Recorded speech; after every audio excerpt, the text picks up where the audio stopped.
सचमुच की तलवार? आपने तो कहा था महाराज, विद्या के स्थान पर गुरु ही सर्वश्रेष्ठ होता है। इसीलिए हमने ये सोचा कि इस बार की परीक्षा में न केवल तलवार चलाने को लेकर राजकुमारी की निपुणता सिद्ध हो, बल्कि एक योद्धा के रूप में उनका पराक्रम भी परखे। इसीलिए यह आवश्यक है, तलवार लकड़ी की नहीं, वास्तविक हो।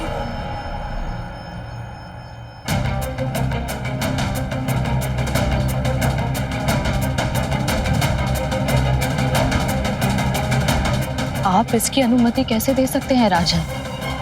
आज तक हमने अपनी पुत्री को फूलों की तरह संभाल के रखा, एक खरोच तक नहीं आने दी, और आज वो धारदार तलवार से द्वंद्व करेगी, वो भी एक शस्त्र के प्रशिक्षक के विरुद्ध? नहीं राजन, आपको ये परीक्षा रोकनी होगी।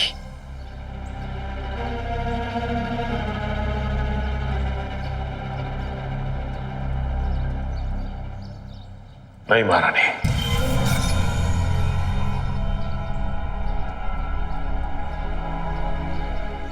हम यहाँ वैष्णवी के पिता के रूप में नहीं, उसके शिक्षक के रूप में आए, इसलिए हमारा निर्णय उसी के अनुसार होगा। यदि महाराज को कोई आपत्ति हो तो? नहीं गुरुवर, हमें कोई आपत्ति नहीं, हमें आपका निर्णय मान्य है।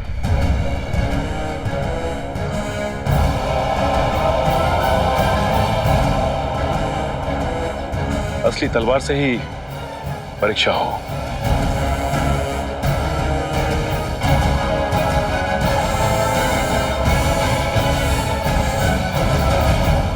राजकुमारी, आप असली तलवार से ही द्वंद्व कीजिए। किंतु पिताश्री, इस तलवार से कभी हमारा प्रशिक्षण नहीं हुआ है। कोई बात नहीं वैष्णवी, तो आज हो जाएगा। एक ना एक दिन तो ये शुभारंभ करना ही था, तो फिर आज क्यों नहीं? हमने जो आपको प्रशिक्षण दिया है उसमें तलवारें भले ही नकली क्यों ना हो, परंतु हमारा प्रशिक्षण असली है, और हमने जो आपको पाठ सिखाया है उस पर विश्वास रखिए। और एक बात स्मरण रहे कि इस परीक्षा का परिणाम जो भी हो, परंतु एक पुत्री और एक शिष्या के रूप में हमें सदैव आप पर गर्व रहेगा। इसलिए आप चिंता त्याग दीजिए और अपना सर्वश्रेष्ठ प्रदर्शन दीजिए राजकुमारी। चिंतित ना हो राजकुमारी, आरंभ में हम कठोरता से द्वंद्व नहीं करेंगे।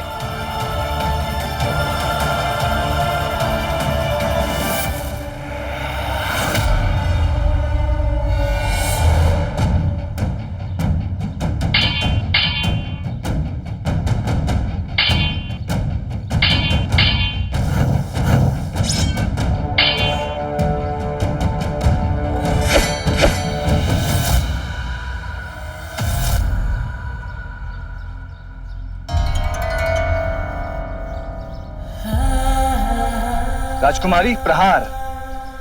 किस बात की प्रतीक्षा कर रही हैं आप? आगे बढ़कर प्रहार कीजिए।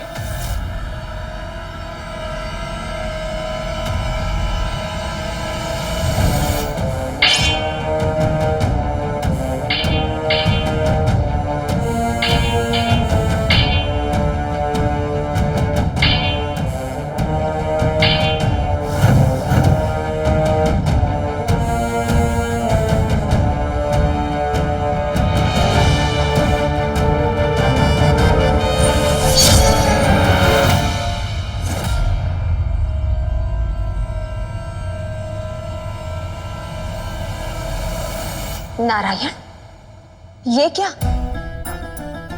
वैष्णवी, जिनकी भुजाओं में स्वयं मां काली का वास हो, जिनके मस्तिष्क में स्वयं देवी सरस्वती का ज्ञान हो, उसे तो सरलता से गुरुजी को परास्त कर देना चाहिए।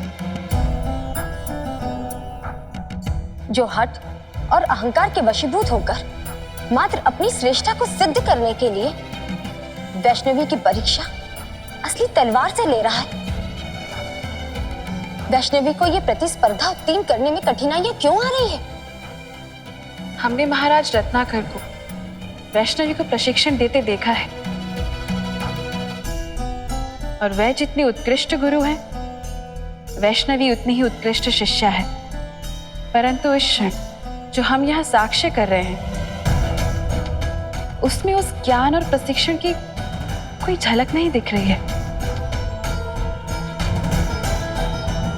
पराक्रमी महाकाली का अंश प्रहार नहीं करे, मात्र रक्षा करे, ऐसा तो कभी संभव नहीं। इस द्वंद्व में उनके मुख पर यह भय और चिंता का भाव कैसा? ये तो उनके व्यक्तित्व का अंग नहीं। हमने सदैव उनके अंदर अपना प्रतिबिंब देखा है, जो किसी भी परिस्थिति का सामना निडरता से करने के लिए सदैव तत्पर रहती है। तो आज उन्हें ये क्या हो गया? उनकी भुजाएं उठ क्यों नहीं रही है? उनके पद पीछे क्यों हट रहे हैं? देवियों,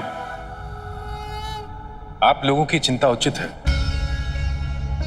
किंतु स्मरण रहे, जगजननी परिस्थितियों और प्राणियों का सामना पारंपरिक ढंग से नहीं, अपितु अपने अनूठे ढंग से करती हैं। इसलिए हमें धैर्य रखना चाहिए और इस परीक्षा का परिणाम वैष्णवी पर छोड़ देना चाहिए। संसार का आधार है, हो सकता है इस पराजय में ही उनकी जीत हो। ये जगजननी की माया है, जो वो दिखाएंगी हमें वही देखना होगा।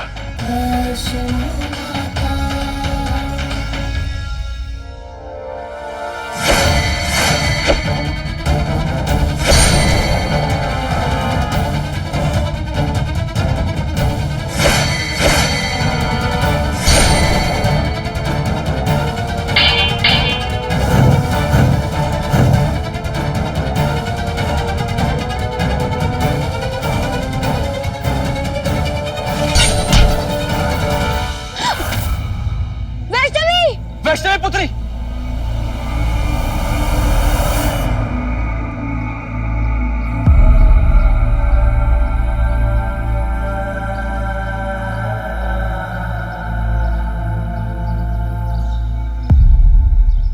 क्षमा कीजिएगा महाराज, आपकी पुत्री, आपकी शिष्या तलवार चलाने में अभी भी कच्ची है, सिद्ध नहीं है। आप स्वयं इसके साक्षी हैं। अपने शत्रुओं पर प्रहार करने का पराक्रम उसके भीतर नहीं है। वो भयभीत थी, तभी हमारे प्रहारों का मात्र बचाव किया है उन्होंने। कभी भी आगे बढ़कर आक्रामक नहीं हुई। वे कुशल योद्धा, उसके साहस और पराक्रम से जाना जाता है। और दुर्भाग्यवश आपकी पुत्री के पास दोनों ही नहीं है, इसलिए वो हमारे ऊपर एक भी प्रहार करने में असमर्थ रही।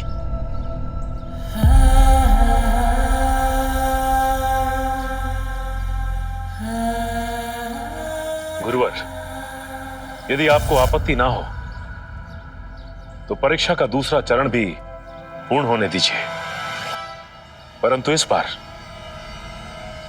वैष्णवी को लकड़ी की तलवार से लड़ने दीजिए, और फिर आप दोनों में से जो भी 10 वार करेगा वो विजयी होगा। अवश्य राजन, आपका अनुरोध हमारे लिए आदेश है, स्वीकार है।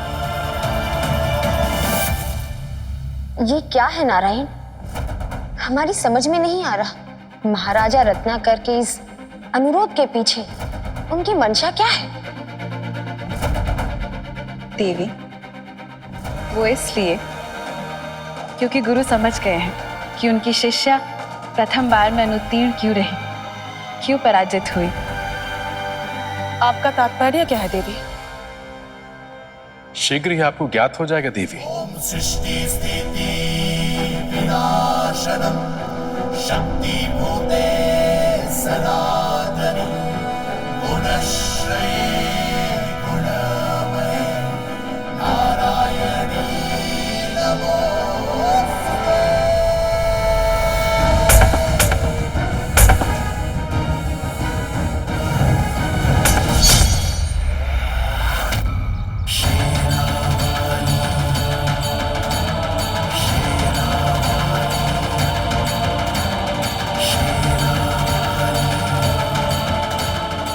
प्रथम बार वैष्णवी द्वारा।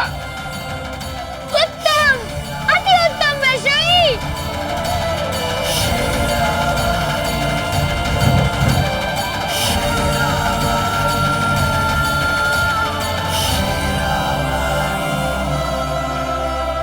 अद्भुत वैष्णवी, अद्भुत।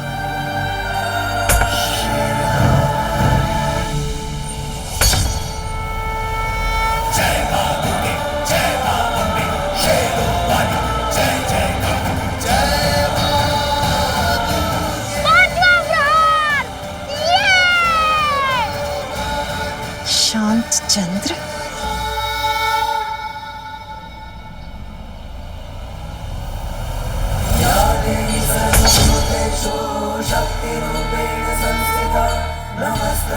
ये वैष्णवी का 7वां प्रहार।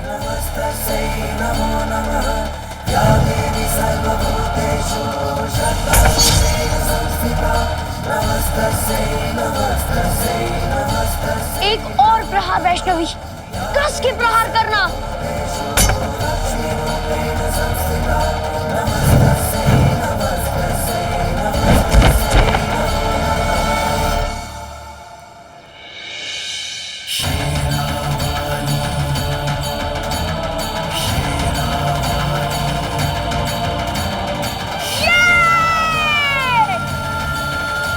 ये 10वां और आखिरी प्रहार वैष्णवी का।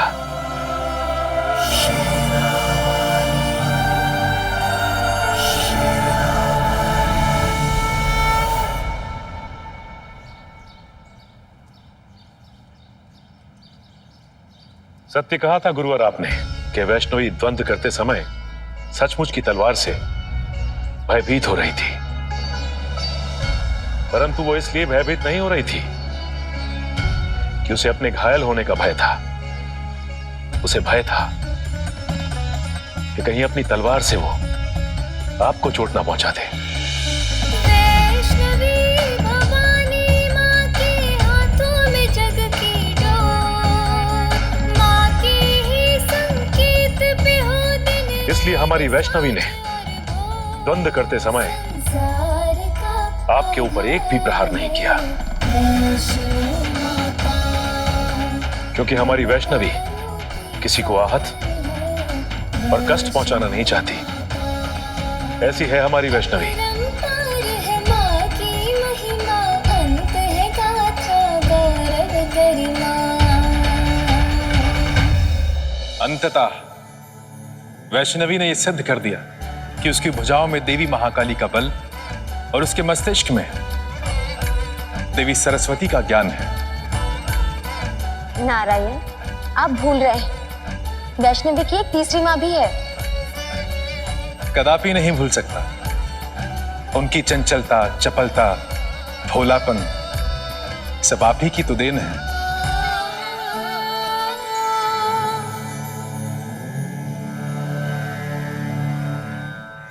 गुरुवर,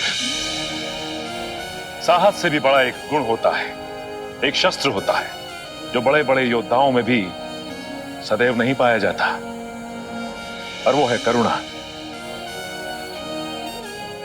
हमें इस बात का गर्व है कि साहस और करुणा दोनों ही हमारी वैष्णवी में है।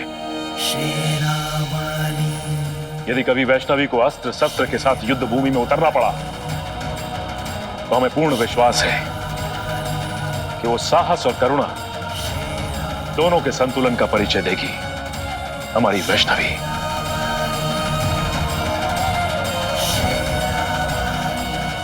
अवश्य राजन, आपकी पुत्री पर दिव्य कृपा दिखती है, और हम यह पूर्ण विश्वास के साथ कह सकते हैं कि भविष्य में राजकुमारी के समक्ष कोई भी खड़ा नहीं हो पाएगा।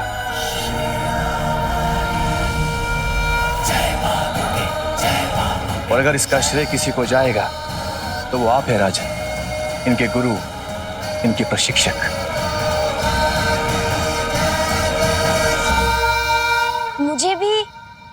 मुझे भी थोड़ा सा श्रेय दे दीजिए। मैंने ही तो इसे आपसे लड़ने के कुछ सुझाव बताए थे।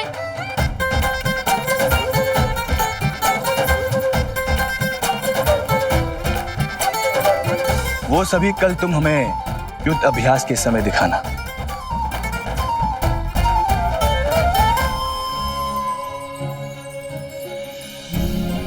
वैष्णवी,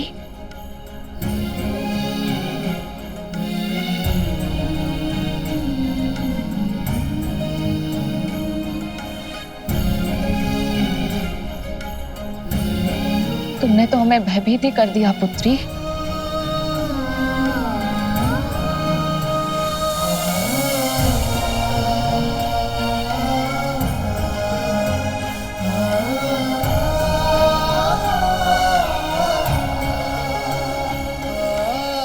भयभीत तो हम हैं, बस वो भोजन गांव वालों तक पहुंच जाए।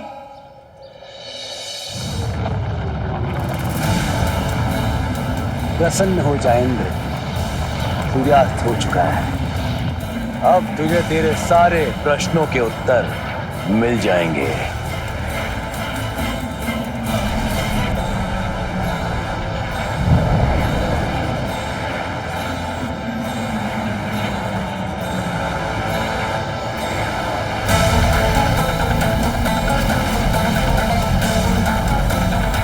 अंततः वो समय आ ही गया। अब अविलंब हमें पता चल जाएगा कि वो त्रिदेवियों की शक्ति कहां छुपी हुई है।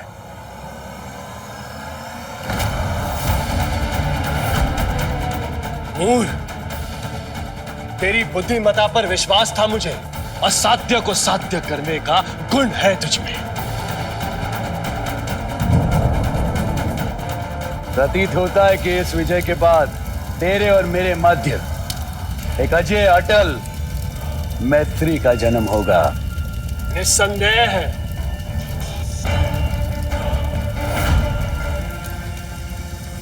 और वो दुष्ट कली भी मेरे समक्ष अपनी पराजय स्वीकारेगा। जाओ उस बालिका को ढूंढो।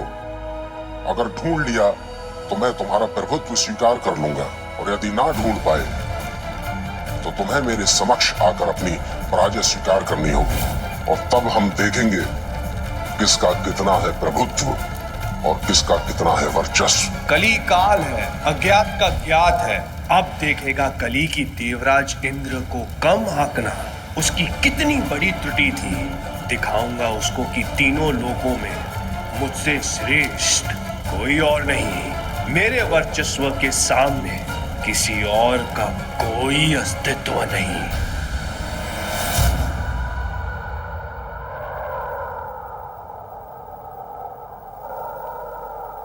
मूर, तेरी जितनी प्रशंसा की जाए उतनी कम है। वो शुभ समय निकट है। इस बादल के हटते ही वो बालिका रूपी त्रिदेवियों की शक्ति का स्थान हमें ज्ञात हो जाएगा।